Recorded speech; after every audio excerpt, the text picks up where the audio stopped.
నమస్తే అన్న అందరికీ నమస్కారం. ఎన్టీఆర్ నటించిన వార్ 2 చిత్రం రేపు ప్రపంచవ్యాప్తంగా విడుదల కాబోతూ ఉంది. ఈ నేపథ్యంలో ఏపీ సీఎం నారా చంద్రబాబు నాయుడు గారికి, AP deputy CM Pawan Kalyan గారికి ఎన్టీఆర్ కృతజ్ఞతలు తెలపడం జరిగింది. వివరాల్లోకి వెళితే ఏపీ సీఎం చంద్రబాబు గారు, డిప్యూటీ సీఎం పవన్ కళ్యాణ్ గారు ఏపీ సినిమాటోగ్రఫీ మంత్రి కందుల దుర్గేష్ కు స్టార్ హీరో ఎన్టీఆర్ గారు ధన్యవాదాలు తెలిపారు.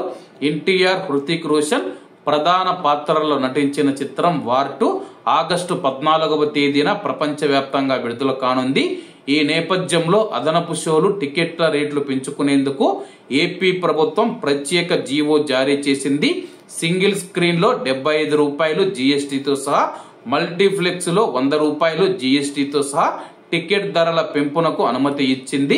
పెరిగిన టికెట్ ధరలు ఆగస్టు 14వ తేదీ నుంచి ఆగస్టు 23వ తేదీ వరకు అమల్లో ఉండనున్నాయి. ఇక అదనపు షో టికెట్ ధర 500 రూపాయలు జీఎస్టీతో కలిపిగా నిర్ణయించారు. ఈ సందర్భంగా ఎన్టీఆర్ గారు ఏపీ ప్రభుత్వానికి ధన్యవాదాలు తెలిపారు. కాబట్టి అందరూ బాగుండాలి, అందులో మనం ఉండాలి. అందరికీ నమస్తే అన్న, జై హింద్.